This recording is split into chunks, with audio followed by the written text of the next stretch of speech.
I'm Mark Lindsay, and I am Head of Consulting for Experian Marketing Services. And I don't know how many of you are familiar with Experian. If you are, you may be familiar with Experian as being a credit reference organization. And we do a lot of credit reference work globally. But what we're less well known for is the fact that we've got a large marketing services organization where we focus on using data and insight to help companies with data-driven marketing, communications, and advertising.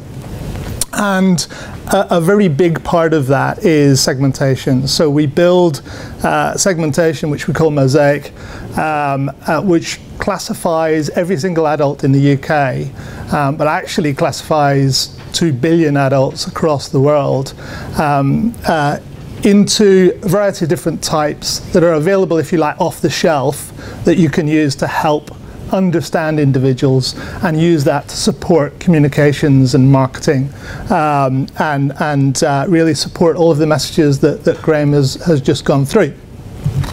So what I want to do is, I guess, well, very much build on what Graham has been talking about, and in particular build on that whole concept of personalization and how segmentation can support effective personalization, and really give you a few, well, 3 tips, if you like, segmentation rules for success that hopefully you can take away, at least give you some food for thought. And as part of that, I'll give you a little demonstration, hopefully, of a particular set of personas that we've developed.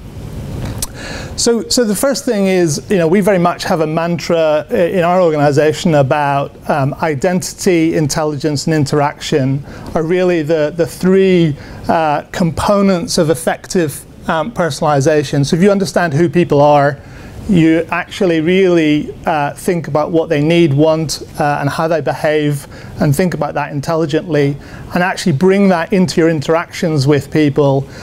It can really help get results, but also deliver a great experience for those individuals. So getting the right message at the right time, through the right channel, to people is very important, and it's very much proven, if you like, that it delivers results.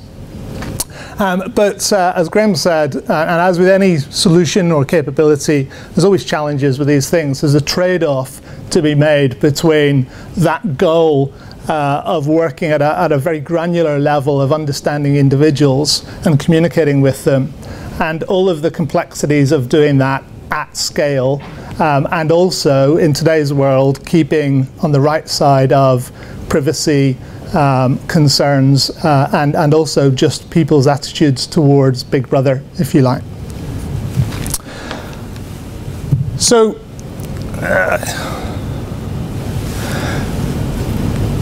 let's start off with thinking a little bit before we go into segments in a bit more detail.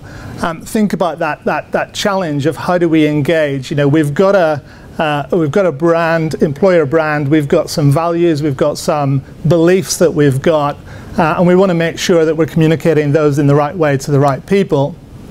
And we want to engage, and we've got Wally here in the green. Is somebody that very much fits with a particular angle of our communication. In fact, Wally here is, has a family, lives in a rural environment, is health conscious, and he cares about the environment. Well, there's a few things in there that may actually particularly resonate with our employer brand, and we want to make sure that when we're communicating with Wally, we're actually delivering the right messages, the relevant messages, because in doing that, we're going to have a much greater chance of engaging with Wally and getting that personalized message across to him. The problem is that Wally's not alone, right? There are millions of people out there in the UK, globally, and actually picking out Wally and identifying Wally and getting the right messages to him is quite challenging. And one option is to capture as much information as you can about Wally and then target your messaging directly to him. So you could go down the stalking route get a little bit of data capture from somewhere and deliver targeted messages directly to him. The reality is that for all sorts of reasons, that's not feasible. It's not feasible because we can't do that at scale. It's really challenging to get all of that data, make sure it's accurate, and then deliver messages on a one-to-one basis. Secondly, there is, as I said, the privacy element of it, and you'll find that if you as an individual are targeted with information that's a little bit too personal, too targeted, it feels uncomfortable. And in fact, unless it's from a really trusted brand, you'll react poorly to it, and research shows that quite significantly. The good thing is that whilst we all think we're individual, the reality is there are a few more green wallies out there in the world, and they all live in rural environments, care about health, care about the environment, and have children.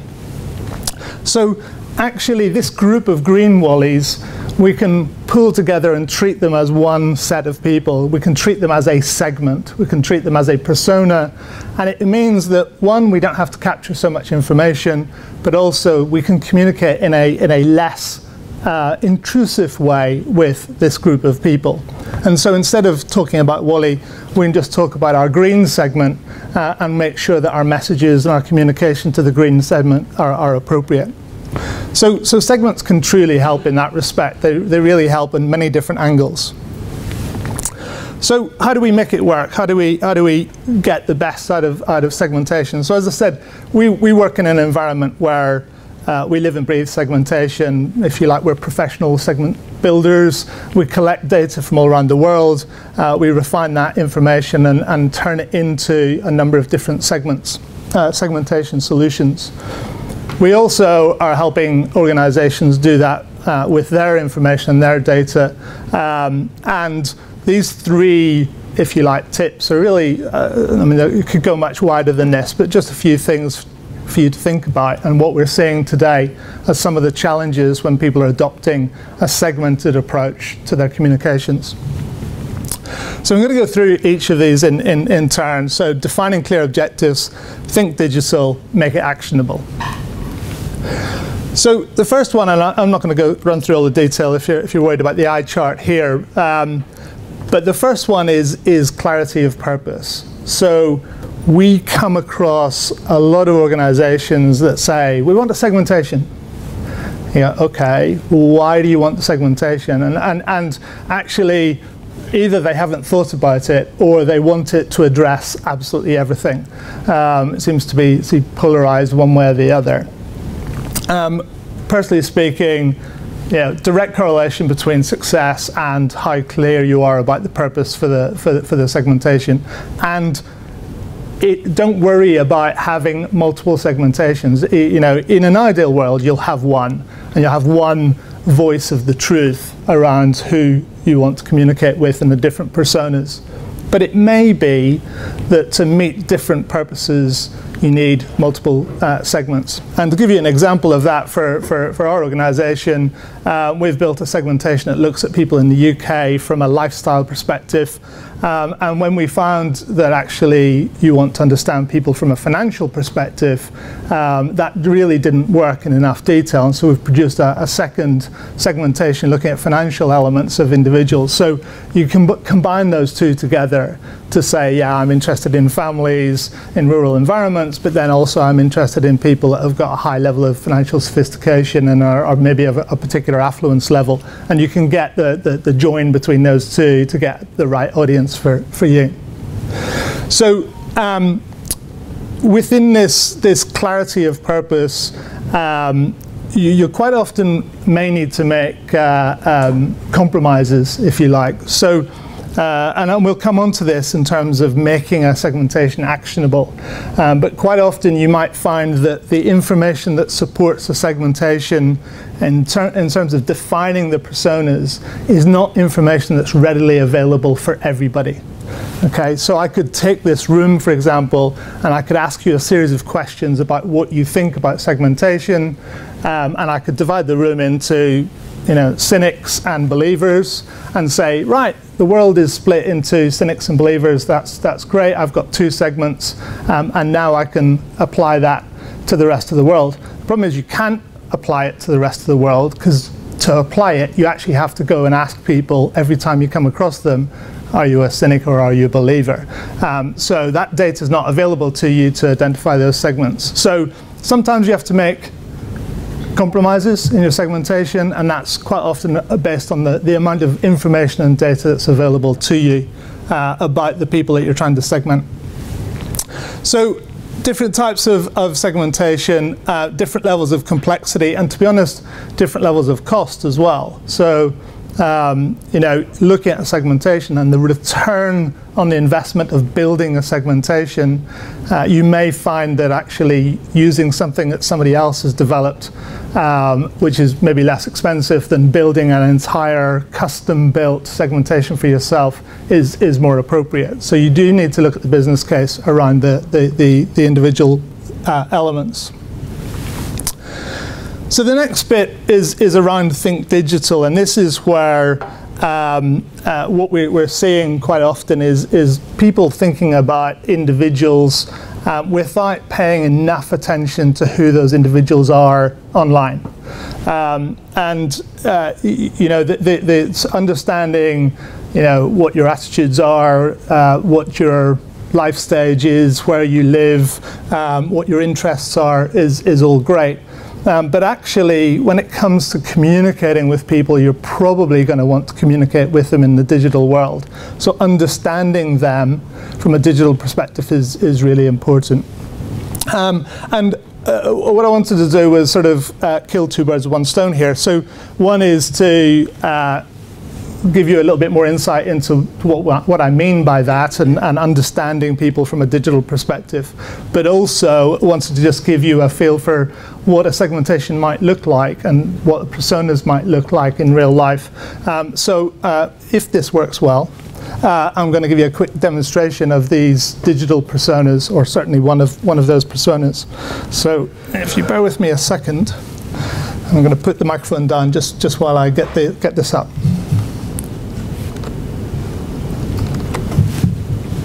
Okay, so this is, and you can actually go and have a look at this yourself. It's called the Segmentation Portal, segmentationportal.com, and it's a portal that we developed to bring these segments to life. And in this case, it's something which we call Mosaic Digital. So what we've done is we've segmented the whole of the UK, every UK adult, based on their behaviours, both towards digital and attitudes towards digital, but also their engagement with the online world and mobile and social network world. So yeah, you can see here that there are 11 different groups that the UK has been split up into. So this first group is called Capital Connections. So this is a group of people in the UK that we have identified that have a common set of digital behaviours. So these are affluent urban professionals immersed in digital technology that plays a key role in the way they organise their lives. And so we've sort of got a high-level summary of these individuals. They've got high income, they're city centre, they've got a very high mobile spend, they tend to do photo sharing and careers websites. You know, they focus on travel and entertainment, and they're heavy users of cloud storage.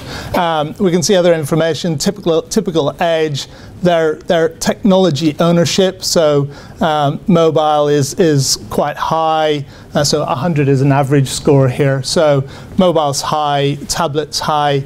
In fact, you know, smartwatches are high. I mean, they are basically into their tech. They are tech geeks, if you like.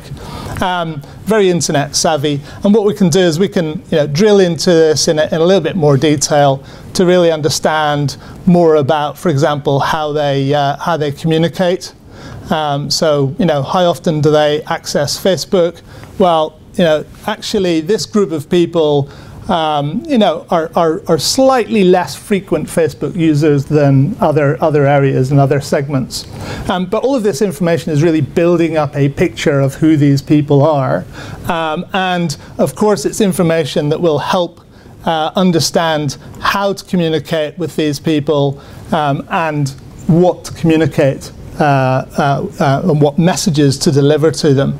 You know, you can as I said, you can get access to this yourselves. You can play around and find, you know, to what extent they're interested in internet dating, which is pretty high. I guess the vast majority of them are single, or maybe not. We can also look at, for example, what websites they visit, and we do keep this clean.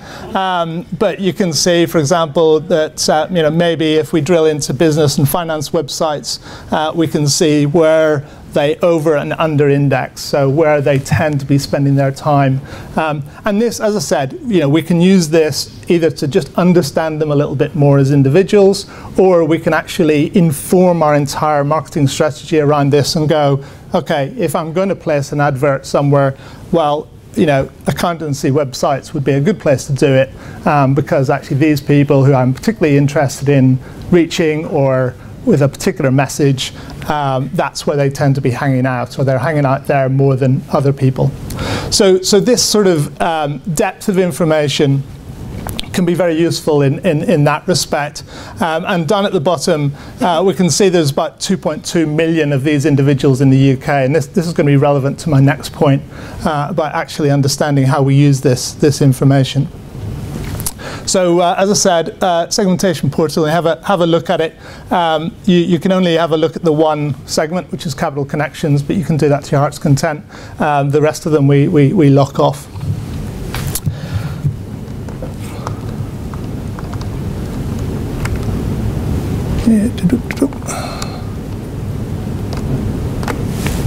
There we go. So that was the second point, which is to make sure you're thinking digital, make sure you're thinking about the digital behavior of individuals. And then the third one, and I think this is probably the most important one, is about making sure that any investment you make in data insight, whether it's segmentation or just, you know, research or understanding people in more detail using data, is to make sure that it's actionable. And what I mean by that is to make sure that this great understanding that you get, or this information, this analytics, whatever, you can actually turn it into an action. You can actually use that to change what you're doing and what the organization is doing. So in consumer marketing, this is very important for us, but I think it's just as relevant across any communications. And to give you an example of this, Facebook is a very popular advertising platform these days, and what you might have is, you know, we go back to that example of the Wally that's, you know, lives in a rural environment, has a family, interested in health, interested in environmental issues. Right, how do we reach him? Well, we want to make sure that we're delivering messages only to people like that, or this particular message. What you can do in channels like Facebook now is you can actually reach that segment in Facebook. So you're only buying advertising, you're only buying communication to those group of people, and that's because the data that you might be using to understand those people outside Facebook is now available inside Facebook. So you've got the same data, you've got the same information available in that channel, in that environment. So it means that the insight that you're developing is actionable, because you can then take that information directly to a particular channel and do advertising in that channel and reach those people in a targeted way and an efficient way, because you're not wasting time and effort going to the wrong individuals, if you like. And it's not just about advertising as well. Increasingly now, we're in a world where you can build a segment, and then you can make sure that people that land on your website are pre-segmented, so that you can understand whether or not they're one of your target segments or not. And on your own website, you can make sure that the content is tailored to those individuals. So, you know, keeping this really, really simple, I've got people that are in families and people that aren't. So whenever they visit the website, people that are interested, people that have families. I will promote our health and well-being and our crash service and whatever else. Whereas those that aren't, we'll keep the content related to sport, etc. So we can make those decisions, and we can make sure that we tailor content, and it just makes the whole user experience much better, but it also improves the effectiveness of the website. So this capability is improving all the time, but what it is really about is just having the segments as being actionable, having segments that you can actually do something with in these various different channels. So later on, I'm going to be around afterwards. If you've got questions about how that works, etc., happy to take questions on that and dive into that. So I guess just in terms of wrapping up my little section of this morning, segments, hopefully, you're getting a message now that segments and personas through Graham's presentation and mine have got some value.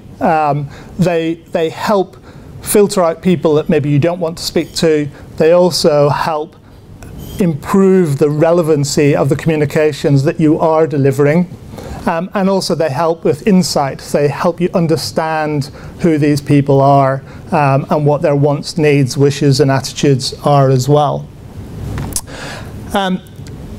Then in terms of those sort of 3 guidelines, make sure you're clear about why you're doing it, what are you actually trying to achieve, and make sure you're clear on the purpose. Secondly, don't forget the digital behaviors. Everyone is online, but everybody behaves slightly differently. So you don't want to be wasting time in sort of hanging out in the wrong places online when you're trying to reach people. In the same way that you wouldn't have a poster in a tube station that isn't relevant, or a event in a city that isn't relevant. You need to make sure you understand where your individual target audience are hanging out online. And then the third piece is around that, make it actionable. Make sure you're not doing a science project that is lovely, pretty, and very nice, but actually useless because you can't do anything with it. You can't action it. So those three points. And then, I would put all of those under what we would sort of call intelligence, but in the wider view, it's about making sure you're very clear on identity. So, don't segment the wrong people. If you haven't worked out who these people are, then you're going to be building error on top of error on top of error. So identity is really important, understanding and getting accurate view of who people are. Apply that intelligence, and then make sure it's actionable through into the interactions. So bring it to life through all of your different interactions. If you do it well, then you'll have one segmentation that you can then apply consistently across all of your communication channels, whether that's on your website or in advertising and beyond. So you can actually get that consistency of message across all different channels. So that's me for now. Thank you very much for listening.